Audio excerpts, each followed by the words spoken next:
Pada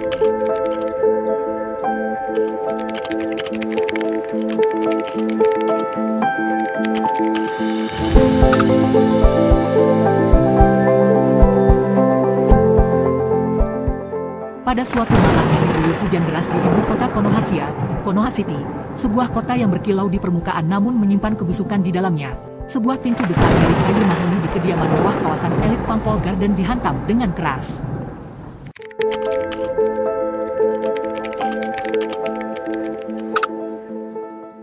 Tanggal 25 Februari 2025, sekelompok pria berjas hitam dari Badan Penegakan Hukum Nasional, BPHN, menggeledah rumah Victor Draven, seorang taipan misterius yang dikenal sebagai mafia migas di Konoha.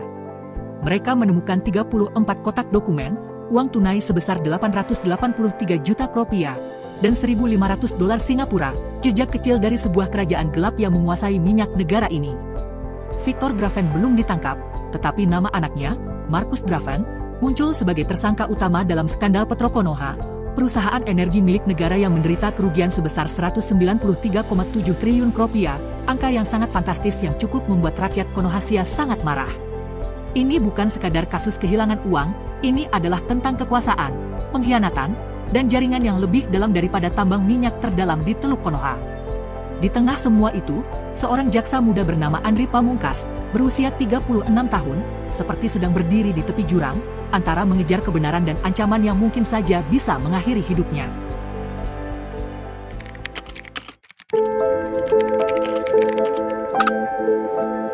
Andri Pamungkas duduk di kantor kecilnya di gedung BPHN, menatap tumpukan dokumen yang baru disita dari kediaman Victor Draven. Matanya memerah karena kurang tidur selama 3 hari, tetapi semangatnya masih membara. Skandal Petro Konoha meledak 2 minggu lalu, tepatnya pada 26 Februari 2025, ketika BPHN mengumumkan kerugian fantastis tersebut. 9 tersangka telah ditahan, termasuk Direktur Utama Divisi Niaga Petro Konoha, Lena Marwati, dan Marcus Draven, putra Victor yang berusia 32 tahun, dikenal sebagai pria berpenampilan mewah dengan jas mahal. Namun, Andri tahu, ini hanyalah permukaan, ada sesuatu yang jauh lebih besar yang tersembunyi di balik layar. Lena Marwati, seorang wanita berusia 45 tahun dengan tatapan tajam bagaikan elang, ditangkap di apartemennya di pusat kota Konoha City. Ia adalah otak di balik divisi niaga Petro Konoha, tetapi di balik wajah profesionalnya, ia menyimpan rahasia kotor. Marcus Draven, sang pemilik perusahaan cangkang bernama Horizon Nexus, menjadi dalang swasta yang membuat Petro Konoha harus membayar mahal untuk setiap barel minyak yang diimpor. Namun terlepas dari semua itu, semua perhatian tetap tertuju pada Victor, taipan yang kini masih bersembunyi di Singapura, sebuah negara kecil yang terkenal sebagai surga bagi para koruptor kakap, dan hingga kini dia masih belum tersentuh hukum. Andri menyalakan laptopnya dan membuka email dari tim forensik. "Kami menemukan sesuatu di rumah Draven," tulis agen lapangan, Wulan Siregar. Invoice dan kontrak yang menunjukkan markup impor minyak mentah. "Ini gila Andri, harganya bikin orang takut." Andri membuka lampiran itu. Sebuah dokumen menunjukkan Petro Konoha membayar $150 per barel untuk minyak Brent, padahal harga pasar hanya $100. Volume impornya 2,5 juta barel per bulan selama 2021 hingga 2023, total 75 juta barel dalam 30 bulan. Perhitungan sederhana, selisih $50 per barel, dikalikan 75 juta barel, menghasilkan 3,75 miliar dolar atau sekitar 48 triliun rupiah dengan kurs saat ini. Ya Tuhan, gumam Andri dalam hati, ini cukup untuk membeli separuh isi Konoha City.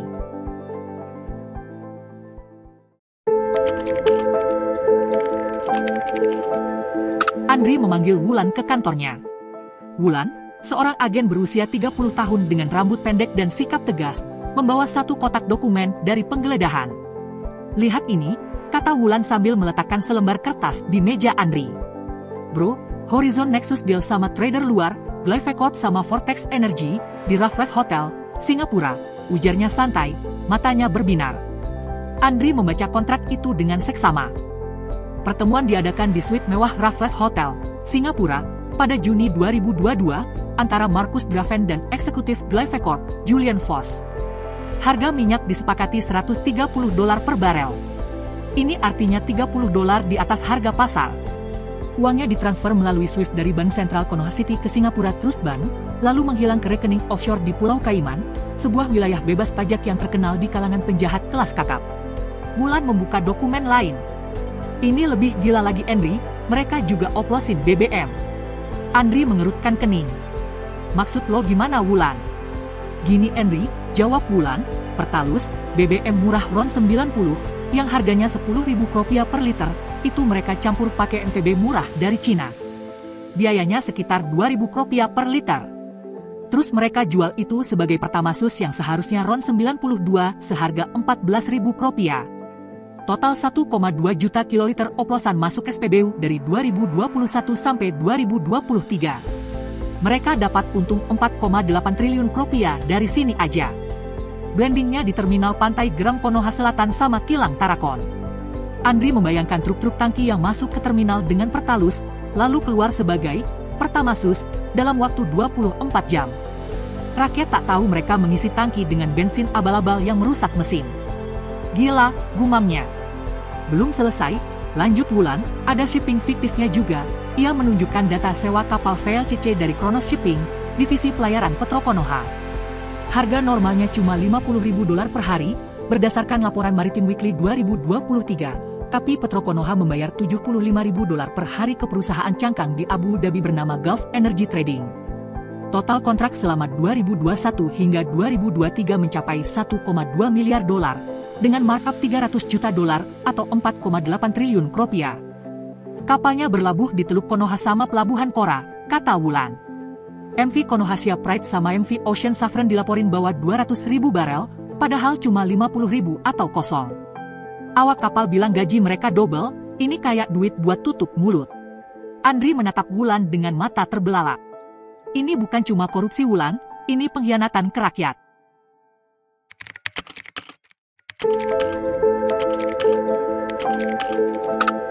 Andri mulai menyusun potongan puzzle di kepalanya. Marcus Draven, dengan pesona playboy dan jas mahalnya, adalah wajah depan Horizon Nexus, tapi semua orang tahu kalau ayahnya, Victor Draven, yang mengendalikan di balik layar. Victor, seorang pria berusia 62 tahun dengan rambut beruban dan reputasi sebagai mafia migas, pernah jadi raja migas di era Petrol, anak usaha Petro Konoha yang dibubarkan pada 2015 karena skandal impor senilai $18 miliar. Audit lama menunjukkan Victor menguasai 70% impor petrol lewat perusahaan bernama Global Fuel Syndicate, GFS, dengan modus yang sama, markup harga, kontrak fiktif, dan membocorkan harga tender. Petrol bubar, Victor kabur ke Singapura, dan kini Marcus yang melanjutkan bisnis keluarga ini. Lena Marwati bukan satu-satunya otak di Petro Konoha. Ada Elton Virek, Direktur Kilang Petro Konoha, yang menolak minyak lokal dari Teluk Konoha agar impor tetap berjalan. Ia diduga menerima $5 miliar per bulan dari Marcus, yang masuk ke rekening istrinya melalui Bank Sentral Konoha City. Lalu ada Jonas KL, Direktur Kronos Shipping, yang mengatur kapal-kapal hantu yang bergentayangan. Rekeningnya di Hong Kong diketahui menerima $10 juta dari Abu Dhabi. Namun, Andri mencurigai ada pihak yang lebih besar di balik semua ini, pejabat tinggi dan aparat. Pada 10 Februari 2025, gedung Kementerian Energi di Konoha City digeledah.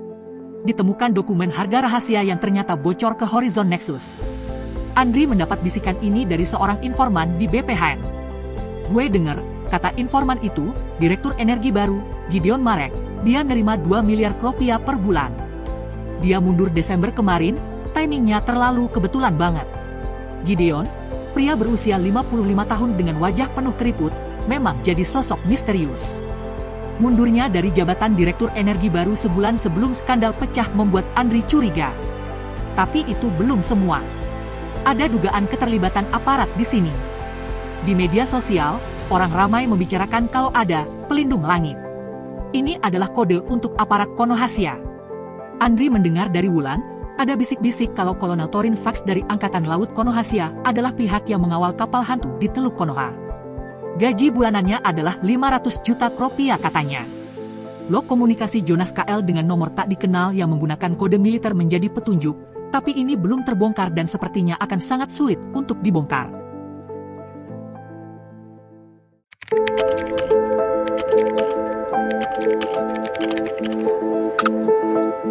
Andri membuka arsip lama tentang petrol di perpustakaan BPHN. Pada 2015, Presiden Konoha saat itu, Joko Tanara, membubarkan Pitrol setelah Victor Draven membuat Petro Konoha rugi 18 miliar dolar lewat GFS. Modusnya masih identik, markup harga, kontrak fiktif, dan membocorkan data rahasia ke trader seperti Glyphecorp dan Vortex Energy. Pitrol mati, tapi Victor lolos ke Singapura, dan kini Markus mengulang permainan yang sama dengan Horizon Nexus. Namun, skandal 2025 ini bisa dibilang masih sama tetapi juga agak sedikit berbeda. Skalanya jauh lebih besar, 193,7 triliun rupiah hanya dalam 1 tahun, atau lebih dari 1.000 triliun rupiah jika dihitung semenjak tahun 2018. Ini jauh lebih besar jika dibandingkan kerugian akibat Pitrol yang hanya 18 miliar dolar. Selain itu, BBM oplosan adalah trik baru yang tidak ada di era Pitrol. Andri merenung, ini gak cuma Victor.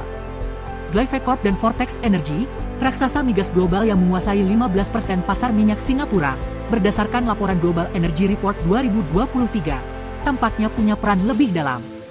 Gideon Marek dan oknum aparat juga menjadi tambahan baru. Pitrol dulu tidak main oplosan atau kapal-kapal hantu. Malam itu, Andri bertemu Wulan di sebuah kafe kecil di pinggir Konoha City. "Bro, ini hybrid," kata Wulan sambil menyeruput kopi. Victor sama jaringan lama Pitrol balik, tapi ada tangan-tangan baru, trader asing sama pejabat korup. "Gue setuju," jawab Andri. "Victor kayak dewa di balik layar, tapi skema oplosan sama kapal hantu nunjukin ada sindikat yang lebih canggih. Ini gak cuma permainan lokal lagi." Wulan mengangguk. "Kita harus gali lebih dalam, Andri. Gideon sama Torin Fax belum ketahuan, dan duitnya entah kemana."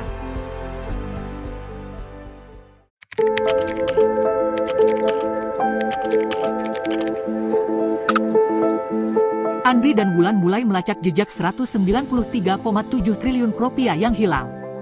Dari dokumen yang disita, mereka menemukan 48 triliun rupiah dari markup impor mengalir ke Horizon Nexus, lalu lenyap ke rekening offshore di Pulau Kaiman.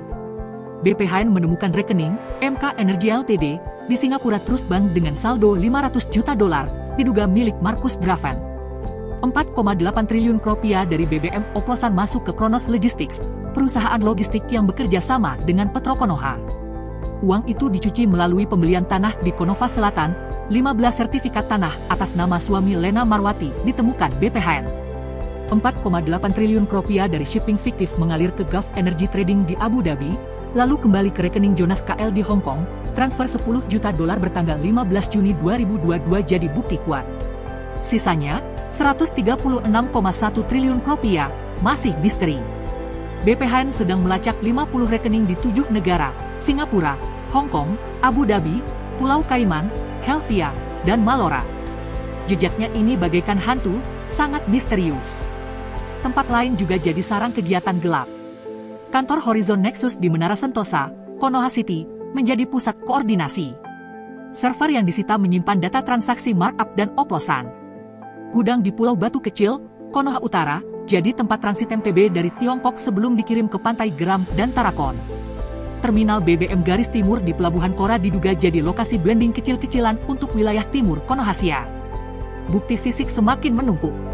Dari 34 kotak di rumah Victor, ada kontrak bertanda tangan, VD, yang membuat Andri takut. Apakah Victor langsung terlibat? Uang tunai 883 juta rupiah dan 1.500 dolar Singapura hanyalah recehan, kata Wulan. Laptop Markus menyimpan chat WhatsApp dengan nomor Singapura. Pastikan shipment Mei aman, bagi hasil naik ke 70-30. Ini bukti sindikat makin rakus. Malam itu, telepon Andri berdering. Suara serak di ujung sana berbisik, "Hentikan, atau keluargamu selesai." Andri menahan napas, jantungnya berdegup kencang. "Anda siapa ya?" tanyanya, tapi sambungan terputus. Ketakutan melandanya, tapi itu justru membuatnya makin bertekad. "Gue gak bakal mundur," gumamnya.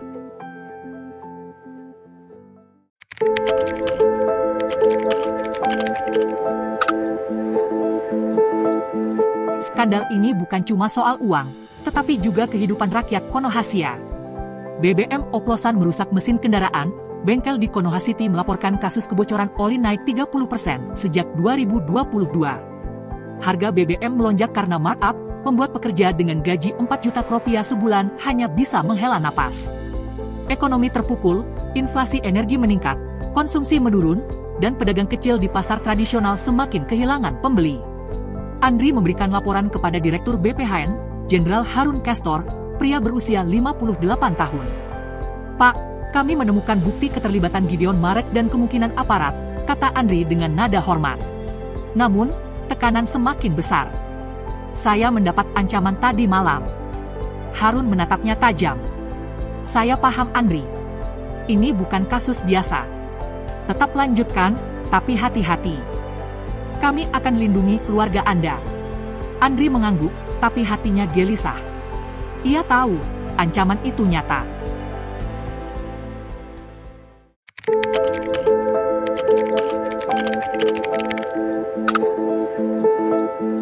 Victor Draven masih bersembunyi di Singapura, Markus dan Lena ditahanan, tapi Gideon Marek dan Torin Vex bebas. Duit 136,1 triliun rupiah lenyap tanpa jejak, meski BPHN mulai membekukan rekening-rekening misterius. Andri berdiri menatap kota Konoha City yang basah oleh hujan. "Bro, ini belum selesai," bisiknya pada dirinya sendiri. Mafia ini kayak bayangan yang gak akan mati cuma karena lampu dinyalakan. Di kejauhan, kilat menyambar, dan Andri tahu, pertarungan ini baru dimulai. Nah, bagaimana menurut lo guys? Seru kan ceritanya? Kalau lo ada pendapat atau kalau lo suka sama ceritanya dan minta untuk dilanjutkan, tulis di kolom komentar ya. Terakhir, terima kasih sudah menonton. Kamsia, and until I see you again. Salam sukses.